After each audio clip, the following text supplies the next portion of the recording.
Pasca runtuhnya Kesultanan Demak di tahun 1500-an, beberapa tahun kemudian di Jawa Tengah berdiri Kerajaan Pajang dengan Sultan Hatiwijaya sebagai rajanya dan mengklaim menjadi penerus Demak. Salah satu keturunan Sultan Demak yaitu Haryo Penangsang yang saat itu menjadi Adipati Pajang Panolan merasa tidak terima jika Hatiwijaya mengklaim kesultanannya sebagai penerus Demak. Perang dingin di antara keduanya berlangsung, namun karena keduanya merupakan murid Wali Songo, di mana Hatiwijaya sebagai murid Sunan Kalijaga dan Aryo Penangsang murid Sunan Kudus, membuat keduanya terhindar dari perang terbuka. Akhirnya, suatu ketika Sultan Hatiwijaya mengadakan sayembara, di mana siapapun yang dapat membunuh Haryo Penangsang, maka ia akan memberikan hadiah berupa tanah perdikan yang luas. Selanjutnya, saudara-saudara angkat Sultan seperti Ki Ageng Pemanahan, Ki Penjawi, dan Ki Juru Mertani yang merupakan cucu Ki Ageng Selo mengikuti sayembara tersebut. Bahkan Danang Sutawijaya, putra Ki Ageng Pemanahan sekaligus putra angkat Sultan Hatiwijaya, ikut berjuang membantu ayahandanya. Dalam melaksanakan misi tersebut, Ki Juru Mertani menyeberang sungai, kemudian memotong telinga tukang rumput sekaligus perawat Gagak Rimang, kuda milik Aryo Penangsang. Kemudian ia menulis surat yang berisi tantangan untuk berduel kepada Aryo Penangsang. Aryo Penangsang yang sedang menyelesaikan puasa selama 40 hari akhirnya terprovokasi dengan surat tantangan tersebut. Ia pun bergegas menunggangi kudanya Gagak Rimang ke arah sungai dengan kondisi tubuh yang belum fit, diikuti oleh para prajuritnya. Sementara itu, Danang Sutawijaya menantang Aryo Penangsang dari seberang sungai sambil menaiki kuda betina yang sedang diamuk birahi. Oleh sebab itu, kuda Aryo Penangsang menjadi tidak terkendali sehingga ia menyeberangi sungai Bengawan Sore. Yang konon, sungai ini oleh Sunan Kudus telah diberi mantra ajian yang dapat mendengarkan kesaktian siapapun yang menyeberanginya. Ketika hendak menaiki tebing sungai, Gagak Rimang semakin tidak terkendali sehingga Aryo Penangsang pun sibuk mengendalikan kudanya. Saat itulah Sutawijaya menombak Aryo Penangsang dengan tombaknya yang bernama Kiai Pleret, sehingga usus Aryo Penangsang terburai keluar.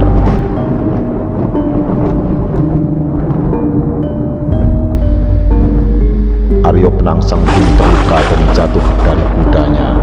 Namun ia segera menyarungkan ususnya yang terburai itu pada gagang kerisnya.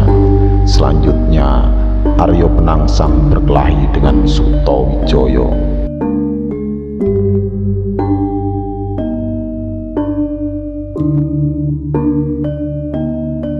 Melihat Sutawijaya terdesak, Ki Juru Mertani berteriak, "Aryo Penangsang, bunuh saja Sutawijaya!" Mendengar teriakan Ki Juru Mertani, Aryo Penangsang kembali terprovokasi. Ia pun menjadi kehilangan kesabaran dan naik pitam. Oleh karena itu, ia segera mencabut kerisnya. Tetapi tindakannya ini justru memotong ususnya sendiri. Aryo Penangsang pun terjatuh dan meninggal dunia.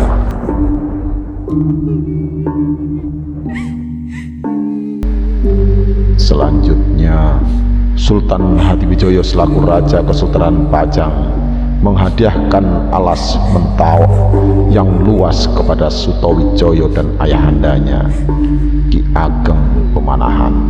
Dengan demikian, Ki Ageng Pemanahan dan keluarganya serta para pengikutnya pindah ke alas Mentawai, sebuah hutan yang sebenarnya merupakan bekas kerajaan Mataram Hindu.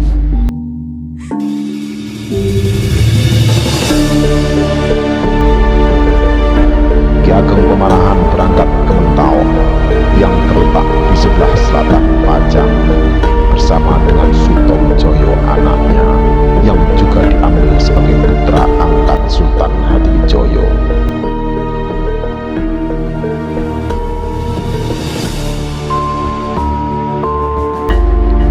Pada tahun 1577, Ki Ageng Pemanahan mulai bekerja keras membuka alas Mentau untuk jadikan wilayah pemukiman yang tertata. Berkat bantuan para petani selo, Mentau berhasil dibuka dan dijadikan pemukiman baru. Selanjutnya, pada akhir abad ke-16, pemukiman kecil itu pun tumbuh dan berkembang menjadi daerah yang makmur. Selain itu, wilayah ini juga tumbuh sebagai pusat kekuasaan yang kemudian diberi nama Mataram.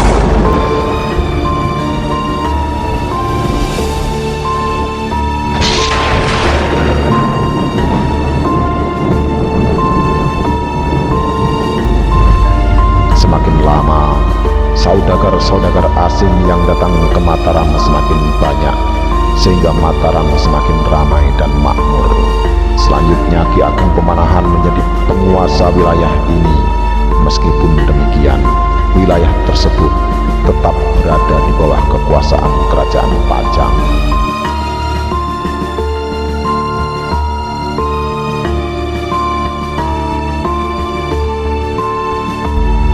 Setelah berkuasa kurang lebih 7 tahun, yaitu pada 1578 sampai 1584, Ki Ageng Pemanahan menyebut dirinya sebagai Ki Gede Mataram.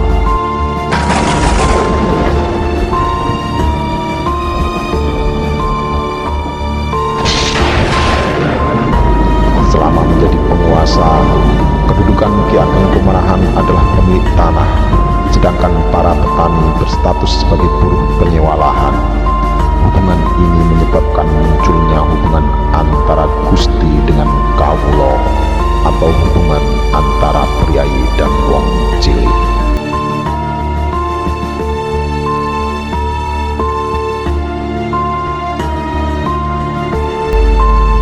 Ki Ageng Pemanahan selaku penguasa memilih gelar Ki Gede Mataram sebagai bukti kesetiaannya terhadap Pajang. Di dalam babat tanah Jawi dituturkan bahwa semula Sultan Hadiwijoyo merasa ragu untuk menyerahkan Mentau kepada Ki Ageng Pemanahan, sebab Sunan Giri pernah meramalkan akan munculnya sebuah kerajaan tandingan Pajang.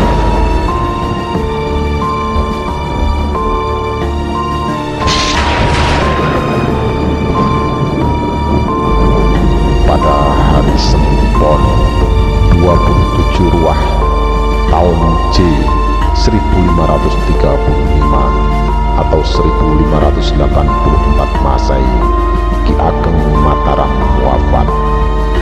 Beliau dimakamkan di sebelah barat istana Mataram. Kemudian Ki Jurumertani pergi ke Pajang untuk mengabarkan berita meninggalnya Ki Ageng Pemanahan kepada Sultan Hadiwijoyo.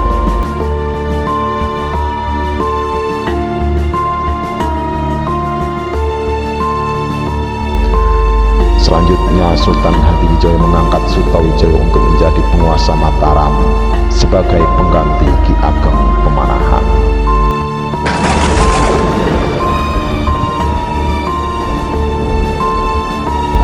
Sutowijoyo inilah yang ternyata melakukan pemberontakan kepada kerajaan Pajang dan mengangkat dirinya sebagai Raja Mataram dengan gelar Panembahan Senopati atau Senopati Alogo.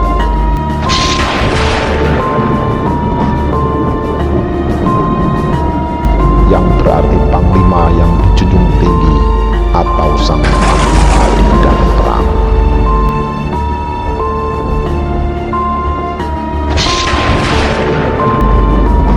Sutowijoyo juga mengangkat dirinya sebagai seorang sultan dengan gelar Sayyidin Pranotogomo, yang berarti ulama pengatur kehidupan beragama.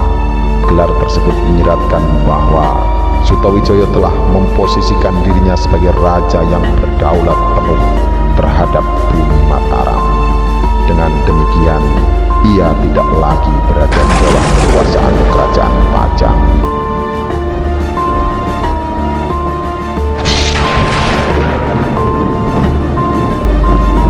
Lalu Panembahan Senopati membangun benteng dalam yang mengelilingi keraton dan benteng luar yang mengelilingi wilayah kota yang luasnya kurang lebih 200 hektar. Di sisi luar kedua benteng ini dilengkapi parit pertahanan lebar seperti sungai dengan luas sekitar 400 kali 400 meter persegi. Selanjutnya, Panembahan Senopati membangun kekuatan militer untuk menjaga dan melindungi wilayah kekuasaannya. Ia juga membenahi penyelenggaraan tata kota dan organisasi rumah tangga di daerah kekuasaannya. Bahkan ia juga mengangkat Juru Mertani sebagai penasihatnya.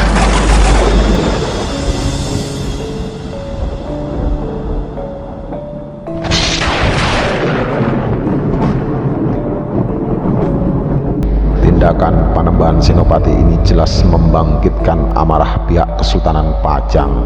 Sejak awal pengangkatan dirinya sebagai Raja Mataram telah ditentang oleh Hadiwijaya selaku ayah mertua sekaligus penguasa Jawa. Namun pada tahun 1587 ketika pasukan Kesultanan Pajang hendak menyerbu Mataram, Mataram tengah diamuk letusan Gunung Merapi hingga menjadi porak-poranda. Bahkan dalam peristiwa tersebut, Sultan Hadiwijaya juga mengalami musibah, yaitu terjatuh dari gajah yang ditungganginya.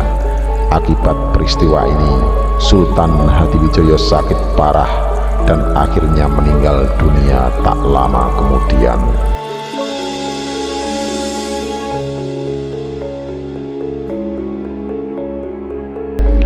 Pada saat itu, Panembahan Senopati selamat dari amukan Merapi dan bersiap-siap menghadang pasukan dari Pajang. Pertempuran pun tidak dapat dihindarkan. Akhirnya, pasukan Pajang kalah bersama dengan wafatnya Sultan Hadiwijaya.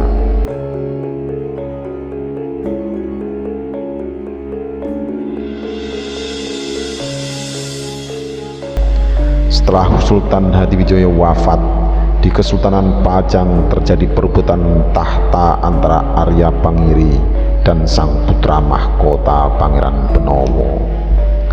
Pangeran Benowo berhasil disingkirkan oleh Arya Pangiri. Kemudian Arya Pangiri menjadi Raja Pajang dengan gelar Sultan Ngawantipuro.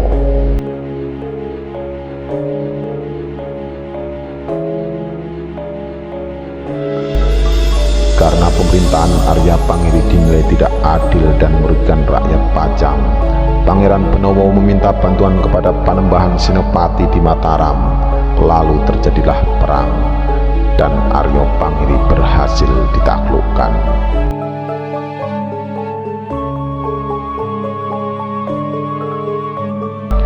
Namun dalam perang tersebut, Arya Pangiri tidak dibunuh. Ia masih diampuni oleh Panembahan Senopati.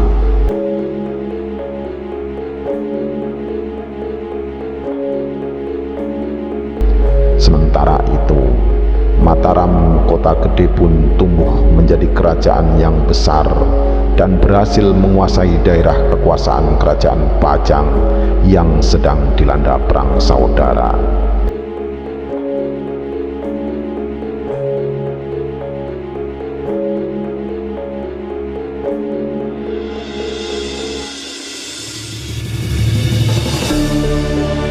Setelah perang saudara di Pajang berakhir, Pangeran Benowo menawarkan tahta Pajang kepada Panembahan Senopati. Namun saat itu, Panembahan Senopati telah dinobatkan menjadi Raja Mataram, sehingga ia pun menolak tawaran Pangeran Benowo tersebut.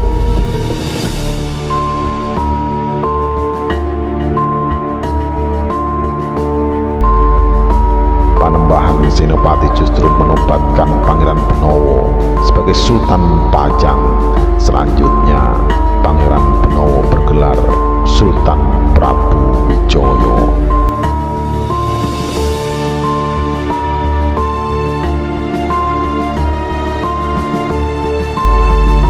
Setahun kemudian Pangeran Benowo wafat. Namun sebelum meninggal, ia sempat berpesan agar Panembahan Senopati untuk melanjutkan pemerintahan di Kesultanan Pajang. Maka sejak saat itu, Panembahan Senopati menjadi Raja Mataram Islam pertama. Akan tetapi, untuk menghormati Sultan Hadiwijaya dan Pangeran Benowo, ia tidak mau menggunakan gelar Sultan.